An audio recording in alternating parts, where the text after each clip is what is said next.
여러분, 문장이 끝나지 않았어요. 남은 구하고 자기는 점점점이에요. 이 장면은요, 오늘 우리가 본문으로 함께 읽은 장면은 예수님이 십자가에서 못 박히신 이후에 죽어가시는 그때예요.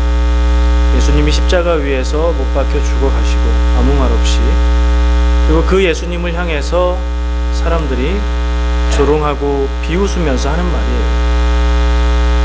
남은 구원했는데 너는 구원하지 못하는구나. 네가 만일 진짜 하나님이 택하신 사람 그리스도라면 그 십자가 죽음을 이기고 내려와 봐라. 이런 얘기를 하고 있는 장면이에요. 그 장면을 함께 보면서 우리에게 은혜의 시간이 되었으면 좋겠습니다. 본문 말씀을 제가 세번역 성경으로도 따로 적었어요. 한번 읽어볼게요. 백성은 서서 바라보고 있었고 지도자들은 비웃으며 말하였다. 이자가 남을 구원하였으니 정말 그가 택하심을 받은 분이라면 자기나 구원하라지. 같은 뜻인데 번역이 좀 다른 거예요. 내용이 여기까지 왔어요. 구약 창세기부터 시작해서 쭉 줄거리대로 따라왔는데 예수님의 십자가 죽으심까지 왔어요. 올 때까지 온 것 같아요. 왜냐하면 성경 말씀이 초점을 두고 향하고 있는 곳이 예수님의 십자가 죽으심, 굉장히 큰 절망 가운데 빠지는, 모든 것이 끝나버린 것 같은 상황인데 그 상황이 오히려 하나님의 뜻이 이루어지고 하나님이 구원의 길을 여시는, 성경 전체에 초점이 맞춰지는 그런 장면이에요. 거기까지 왔습니다. 예수님이 십자가형에 처해지자 지금껏 예수님을 두려워하고 저 예수가 지금까지 보여준 놀라운 능력으로 도망가지는 않을까, 우리를 다 쓰러뜨려 버리지는 않을까 두려워하고 조마조마했던 사람들이 이젠 끝났다. 십자가에 못 박히고 그리고 나서도 아무 반응을 보이지 않는 그 예수를 보면서 이제는 우리가 이겼다, 그런 자신감, 그런 마음으로 예수를 향해서 마음껏 조롱하고 비웃는 말이에요. 이렇게 죽는 걸 보니 그렇게 대단해 보였어도 결국은 별거 아니구만, 이런 뜻으로 얘기하는 거죠. 남들은 그렇게 잘 구원했는데 자기는 죽음에서 구원 못하네. 무슨 그리스도가 그런 능력도 없어. 그리스도도 아니구만. 유대인들이 기다려왔던 메시아, 그 관점에서 메시아는 능력 있는 분인데 어떻게 저렇게 죽어갈까? 우리가 이겼는데, 우리가 저를 죽이는데 아무런 반항도 하지 못하고 저렇게 죽네? 그런 마음으로 마음 놓고 통쾌하게 비웃는 장면이에요. 예수님의 마음은 어떠실까? 주변에서 예수님의 죽으심을 바라보는 사람들의 마음은 어떨까? 예수님을 구세주로 믿고 바라는 우리가 이 장면을 읽을 때는 이 말이 어떻게 들리게 될까 하는 여러 가지 생각을 합니다. 지금은 이 사람들이 웃어요. 아까 개역 개정 성경에는 관리들이라고 표현되어 있었고요. 제가 다시 읽어드렸던 세번역 성경에는 지도자들이라고 되어 있었던 사람들이에요. 이 사람들이 지금은 예수님을 향해서 웃죠. 어떤 밝은 느낌의 좋은 웃음이 아니라 비웃음, 조롱하는 웃음을 웃어요. 우리가 이겼다, 별거 아니네, 죽어봐라, 그런 웃음을 웃고 있는 장면인데 사실은 이들은 예수님을 두려워했어요. 두려워했기 때문에 죽이는 거예요. 두렵지 않은 상대를 꺾을 필요가 있어요? 조그만 어린애가 나랑 싸우자고 와서 자꾸 덤비면 걔를 주먹으로 쳐서 쓰러뜨릴 이유가 있나요? 없죠. 정말 두려운 상대라면 그래서 잔인하게 죽이는 거예요. 예수님이 두려웠어요. 왜 두려웠을까요? 예수님의 소문이 무서웠고 놀라웠어요. 처음에는 예수님의 소문을 들었어요. 예수님이 중앙 예루살렘에 가서 막 활동하시지는 별로 않았기 때문에 소문으로 들려왔어요. 저 시골 동네에 예수라는 사람이 랍비라고 하는데 그 사람이 말씀을 전하는데 내용이 괴이하다. 그리고 말로 사람들의 병을 고친다. 말 한마디로 귀신을 쫓아낸다. 수천 명이 모였는데 음식 조금으로 그 사람들을 먹을 것을 대준다. 그 외에도 여러 가지 놀라운 일들에 대한 헛소문이 중앙에 들려와요. 처음에는 헛소문이겠지, 그런 게 어딨어, 이랬을 거예요. 근데 심상치가 않은 거예요. 분위기가 더 많이 들리는 거예요, 그런 얘기들이. 그래서 어떻게 하냐면 이 중앙에서 유대교 종교 지도자들이 서기관들을 파견합니다. 서기관은 말씀을 옮겨 쓰는 직업을 가진 사람들인데 성경 말씀을 필사 옮겨 쓰려면 성경 말씀에 대한 전문적인 지식이 있어야 되기 때문에 율법의 전문가들이에요. 그 사람들을 파견한 이유는 예수에게 가서 그 예수가 하는 활동을 보고 예수가 사기꾼인지 거짓말쟁인지 어떤 사람인지 판단하라 하고 보낸 거예요. 예수님이 병 고치시고 말씀 전하고 하는 사역 가운데에 예루살렘에서 온 서기관들이 예수님의 사역을 봅니다. 보고서 예수님의 사역에 대해서 평가합니다. 바알세불을 지폈다. 사탄의 힘을 빌어서 귀신을 쫓아낸다. 이렇게 평가해요. 잘 생각해 보세요.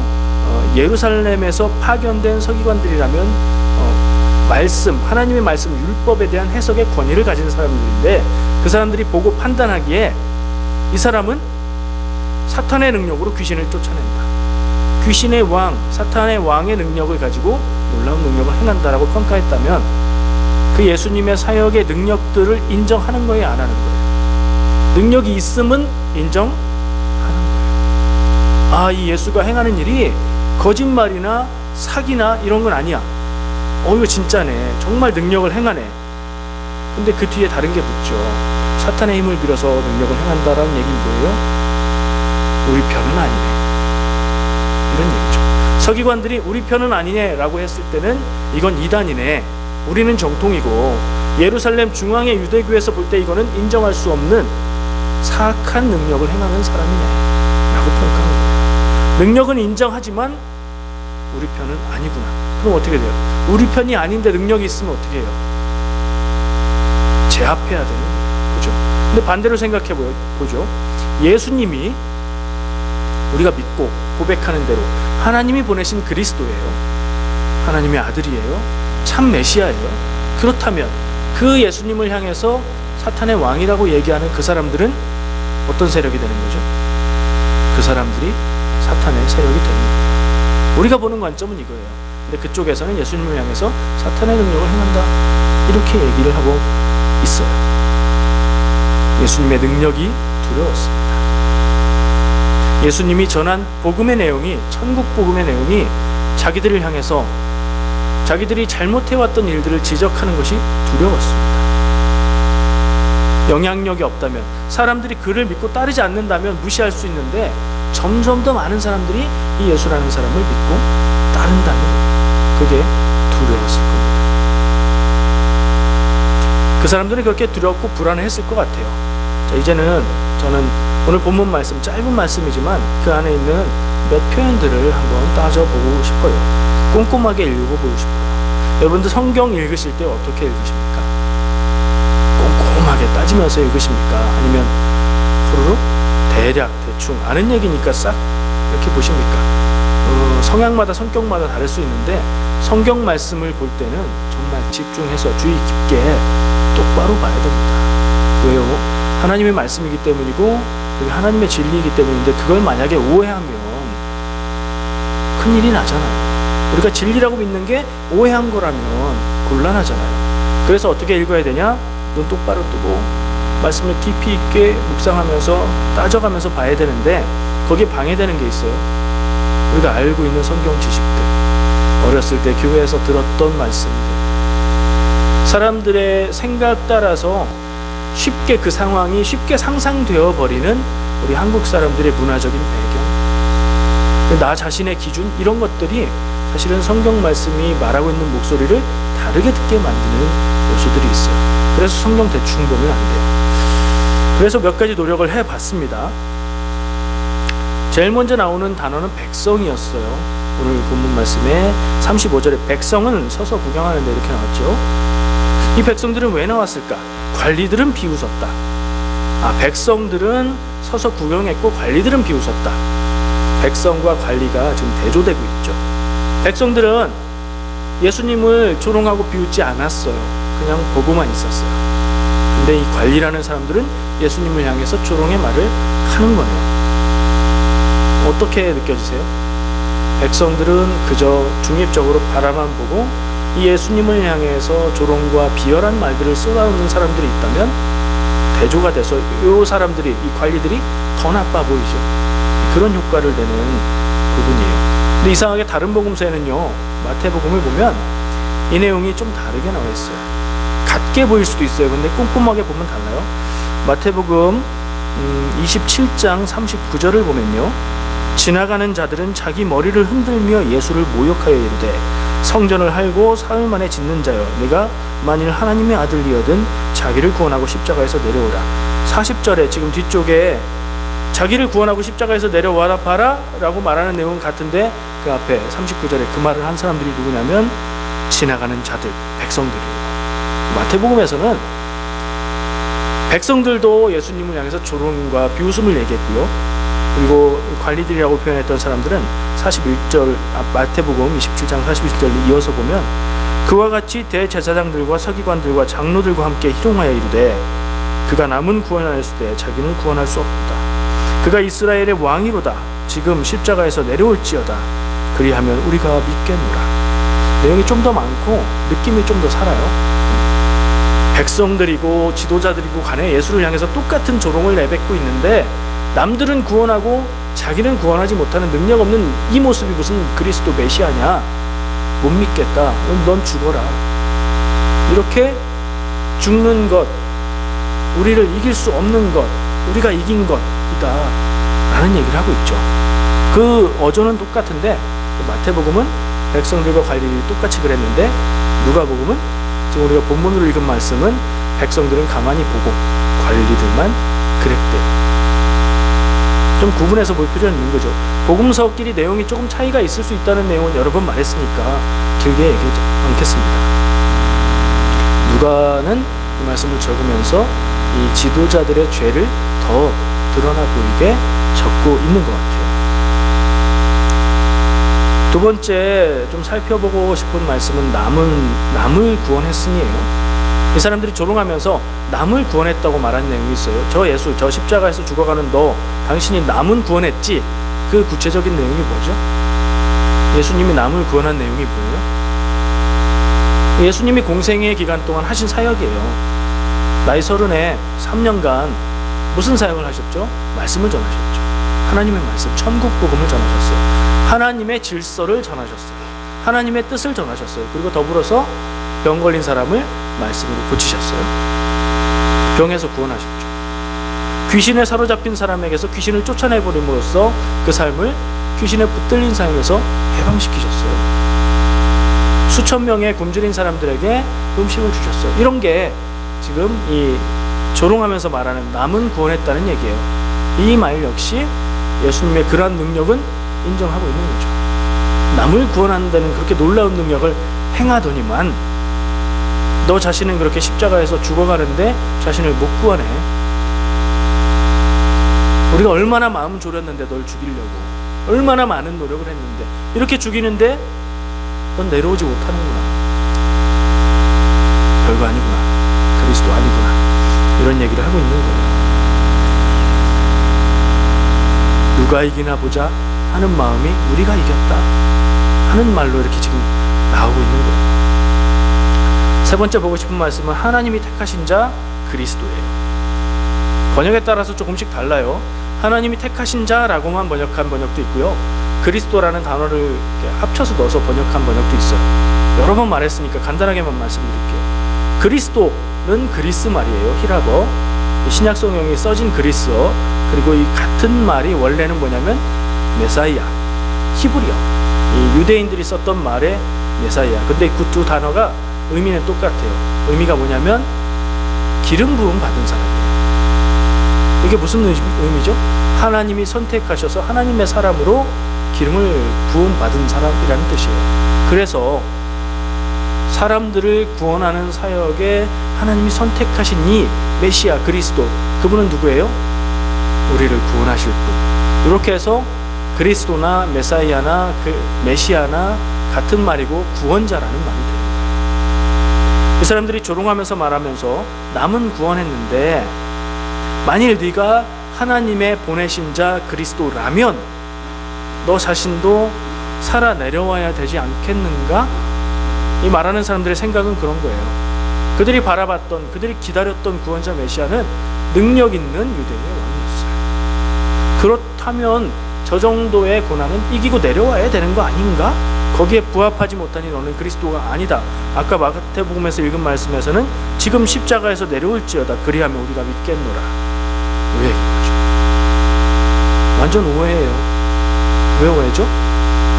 성경 말씀에 예수님의 말씀으로 나왔던 것처럼 너희가 성경도 모르고 하나님의 뜻도 몰라서 하는 오해예요. 우리도 그렇게 생각하나요? 우리의 구세주가 능력 있는 분이셔야, 무엇이든 다 이길 수 있는 분이셔야 나를 구원할 수 있는 건가요? 유대인들은 그 메시아, 그 구세주를 그때도 기다렸고 지금도 기다리고 있어요.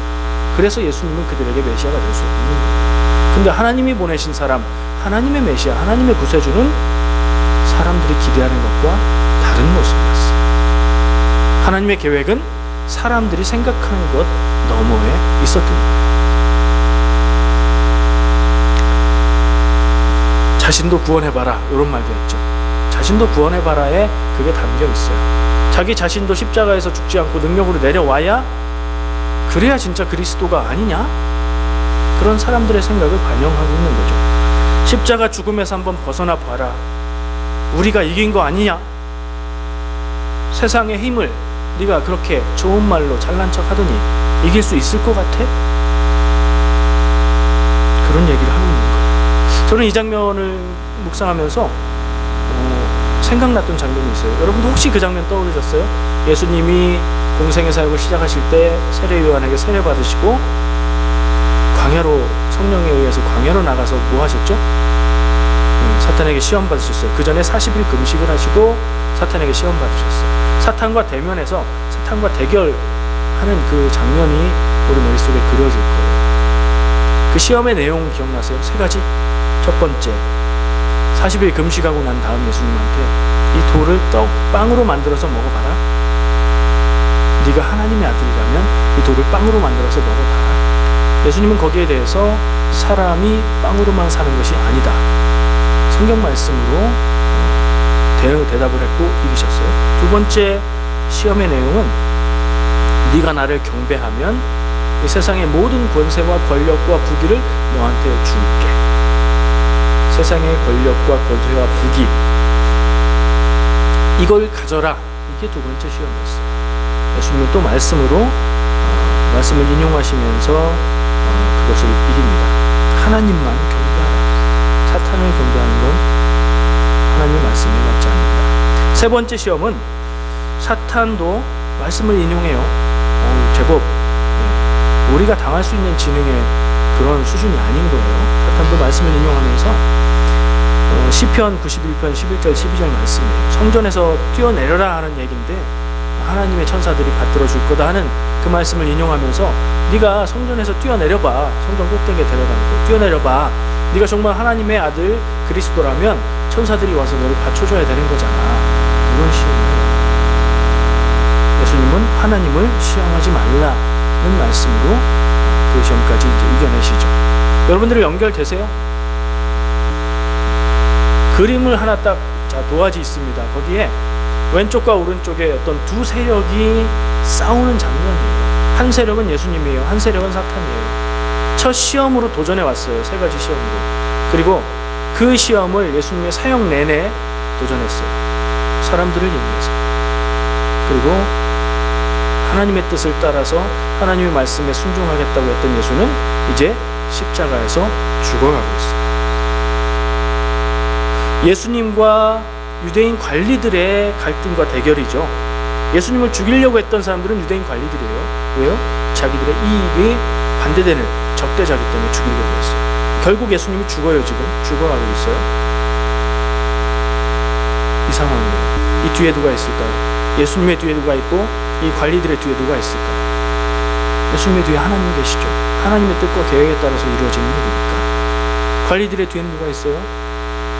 예수님을 향해서 세 가지 도전으로, 세 가지 질문으로 시험해왔던 사탄의 질문이 여전한 거예요.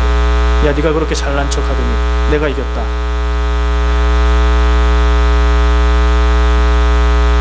지도자들의 조롱과 비웃음은 결국에 사탄의 비웃음입니다. 우리가 봐도 그럴 수 있어요. 예수님의 십자가 죽으심으로 상황이 끝나버린다면 누가 봐도 이것은 예수님의 패배요, 하나님의 뜻의 패배요, 사탄의 진리가 되는 거예요. 근데 얘기가 거기서 끝나지 않잖아요. 예수님은 사흘 만에 다시 살아나시고 하늘에 오르시고 교회가 생겨나고 교회를 통해서 하나님의 계획들이 이루어지죠. 사탄의 계획이 내가 이기고 내가 승리했다라고 하는 그 순간 하나님의 계획이 이루어지는 정말 놀라운 그런 하나님의 계획, 사람의 상상을 넘어서는 사탄의 범위도 넘어서시는 하나님의 능력인 것 같아요. 질문 하나 해볼게요. 예수님이 십자가에서 죽으셨어요. 반대로 얘기하면 십자가에서 살아나는 일을 못하신 건가요? 안 하신 건가요? 이 사람들이 말했어요. 너 자신을 구원하지 못하는구나 라고 조롱했지만 그게 못한 거예요? 안 한 거예요? 안 한 거예요. 왜요? 우리는 그렇게 보고 싶은데 근거가 있어야 되잖아요. 안 한 거라고 얘기하려고. 예수님은 하나님의 아들이니까 그거 말고 증거가 있어요. 예수님이 잡혀가서 죽으시기 전에 뭐 하시죠? 밤에 기도하시죠. 겟세마네 동산에서 기도하세요. 기도의 내용이 뭐였어요? 아버지여, 이 잔을 내게서 옮겨주시옵소서. 그러나 내 뜻대로 하지 마시고 아버지의 뜻대로 하시옵소서. 무슨 말이죠? 하나님이 계획하신 계획대로 내가 순종하겠습니다. 순종의 결단을 이미 하셨어요. 그래서 예수님은 재판의 자리에 붙들려 가서 두 번의 재판을 겪으면서 여러 가지 죄목으로 고발하고 그 죄목들의 고발이 서로 맞지 않아서 죄가 성립 안 되고 그러는 가운데도 단 한마디의 변명도 스스로 변호를 안 하셨어요. 그래서 이상하게 여겼어요. 단지 네가 메시아냐? 그렇다. 그래서 신성모독죄로 고발이 된 거고, 네가 유대인의 왕이냐? 그렇다. 요거만 대답하셨어요. 그래서 예수님은 죽음의 길을 가신 거예요. 제가 보기엔 일부러 가셨어요. 일부러. 십자가 죽음의 길을 피할 수 있었는데 일부러 가신 것 같아요. 그러니까 이건 죽음의 길을 벗어나는 것을 했느냐 안 했느냐를 질문할 때는 이게 안 한 거냐 못 한 거냐 물어보면 안 한 거예요. 성경의 기록으로 봐서는 안 하신 거예요. 못 한 게 아니에요. 보신 분들도 있을 거예요. 굉장히 유명한 소설인데 그리스도 최후의 유혹이라는 소설이 있어요. 1953년도에 써진 작품이에요. 그리스 사람 니코스 카잔차키스라는 사람이 쓴 소설입니다. 이게 1988년도에 마틴 스콜세지 감독의 영화로도 제작이 됐어요. 그리스도 최후의 유혹. 무슨 유혹이었을까요? 예수님의 생애를 쭉 그려요. 그러다가 예수님이 십자가에서 죽으시는 이 장면에 하나님의 천사라는 어떤 사람의 존재가 나타나서 예수님을 향해서 이제 네가 할 일을 다 했다. 하나님은 네가 여기서 내려와서 인간의 삶을 살기 원하신다. 그런 내용이에요. 그렇게 해서 예수님은 십자가에서 내려오세요. 내려오셔서 사람으로 살아가세요. 결혼도 하고 자녀도 낳고 살아가세요. 그러다 죽음의 순간에 이르러서, 소설이에요, 소설. 성경 얘기가 아니라. 그렇게 사시다가 죽음의 순간에 이르러서 사탄에게 속았구나를 깨달으시고 다시 하나님 앞에 기도하면서 정신을 차려보니 여전히 십자가 상에 있었다. 그래서 예수님은 그 십자가 상에서 순종의 길을 가셨다. 요 내용이에요, 소설이. 근데 이제 그 내용을 보면서 아니 예수님이 십자가에서 내려오시고 피하시다니 이런 얘기를 하다니 안 돼, 이건 불경이야 하면서 반대했던 사람들이 많이 있었어요. 저는 그렇게 안 봐요. 예수님의 고뇌와 예수님이 넘어가셨던 그 결단과 예수님의 희생의 의미를 잘 표현해 주었다는 생각을 해요. 이 소설 쓴 사람 굉장히 유명한 사람이에요. 여러분들 아시는 히라빈 조르바, 그거 쓴 사람이에요. 영화도 굉장히 잘 만들어진 영화로 저는 기억을 해요. 한번 보시면 또 좋을 것 같아요. 그런 작품들에서 얘기하는 것처럼 예수님이 십자가상에 계시지 않고 거기서 내려왔다면 그게 정말 진정한 구세주 그리스도가 되셨을까요? 아니죠. 사탄의 꼬임이었죠. 사람들의 기준이었고 사람들의 생각에 부합하는 그리스도의 모습이었죠. 하나님의 뜻에 맞는 그리스도는 아니었어요. 예수님은 그러기에 아무 말도 안 하시고 그 길을 가시고 죽음의 길을 가시고 순종하셨던 거예요. 만약에 우리가 지금 다 같이 공감하고 생각하는 것처럼 예수님이 십자가의 죽음을 벗어날 수 있었는데 못한 게 아니라 안 하신 거라면, 할 수 있었는데 안 했다면 일부러잖아요. 무엇을 위해서 그랬을까요? 목적이 따로 있는 거죠.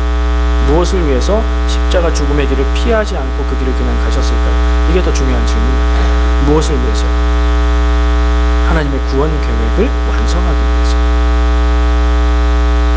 인간에게, 사람들에게 구원의 길을 열어주는 그 일을 하시기 위해서. 예수님이 십자가에서 죽으셔야 그것이 사람에게 구원의 복음이 되잖아요. 예수님은 하나님의 아들이니까 뭐 그런 거 하나도 안 아플 수 있어서 그러신 게 아니라고. 고통과 수치와 모멸감과 아픔과 그 길을 그렇게 가셨는데 무엇을 위해서였냐면 우리의 구원을 위해서라는 거죠. 나의 구원을 위해서. 예수님이 그 길을 가지 않으셨으면 나의 구원은 아직 열리지 않았을 수 있어요. 왜요? 우리는 지금 내 살아가는 모습으로는 구원받을 수 있는 모습이 아니니까요. 예수님은 나를 위해서 죽음의 길을 가셨습니다. 다시 한번 생각해보고 싶은 게 있어요. 무엇이 두려워서 유대인 지도자들은, 유대교회 지도자들은 예수님을 그렇게 잔인하게 죽였을까? 사람이 살다 보면 뭐 전쟁 같은 특별한 경우나 어떤 특수한 상황에서는 누군가를 해치기도 하죠. 근데 그 해치는 모습도 조금 달라요. 자기가 능력이 더 있고 힘이 크고 강하면 그냥 내버려 둘 수도 있고 그냥 간단하게 해치울 수도 있어요. 근데 잔인하게 죽일 때가 있어요. 대상은 어떤 때냐면 그 대상이 무서울 때예요. 공감이 되세요? 파리, 모기 죽일 때 온 힘을 다해서 굉장히 강한 것으로 막 죽이진 않잖아요. 놓치면 그냥 놔두고 그러잖아요. 근데 예수님을 죽였던 이 유대교 지도자들의 그 노력과 시도는 정말로 집요했고요. 자기들의 체면까지도 다 내려놓은 모습이었고요.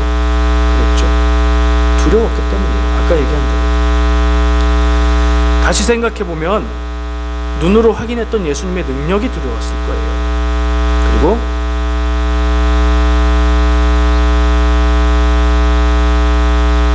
사람들의 마음이 흔들리고 예수를 따르면 결국에 자기들의 모습이 하나님의 뜻에 반대된다는 것이 드러나는 게 두려웠을 거예요. 그리고 많은 사람들이 예수를 따라서 그 영향력을 갖고 있기에 사람들의 민심이 두려웠을 거예요. 그 두려움의 본질은 저는 권력과 부요함을 잃게 되는 것이라고 생각해요. 사람들이 예수님의 말씀을 따르고 듣고 온전한 눈으로 종교 지도자들을 바라봤을 때 그 길이 아니라고 판단하고 예수님의 능력을 따라서 예수님을 따라가고 예수님에 의해서 마치 새로운 나라가 세워질 것 같은 그 순간 지금까지 많은 것들을 누리고 있었던 로마 권력의 아래에서 권력과 부요함을 누리고 있었던 이 유대교 지도자들은 그걸 잃을까봐, 내가 가진 것을 빼앗길까봐 두려웠던 거예요. 마치 예수님이 자기들의 그것을 빼앗으러 온 사람으로 보였던 거죠. 이 권력과 재물, 권력과 물질은 사람의 욕심이 누구나 향하는, 누구나 좋아하는 거예요. 높은 자리에 올라가는 거, 출세하는 거 다 좋아하죠. 부자 되는 거 다 좋아하잖아요. 근데 그걸 뺏으려는 자들이 있다고 생각해요. 이미 높은 자리에 올랐고 부자가 되어서 그걸 누리고 있는데 그걸 누군가 딱 나타나서 저 잘못하면 우리 거 모든 걸 다 뺏기겠는데 이런 마음이 들었다고 해요. 정말 밉고 두렵고 당연히 죽여야 되고 제거하고 없애야 되는 존재였던 거죠. 예수님은 그래서 그들의 손에 의해서 죽임을 당했던 거고요. 그들은 그 순간, 오늘 말씀 본문의 순간 우리가 이겼다 라고 승리를 만끽했던 거예요. 근데 정말 그들이 이겼나요? 마지막에 웃는 자가 진정한 승자다 이런 말이 있죠. 알고 보니까 이게 영어 표현이더라고요.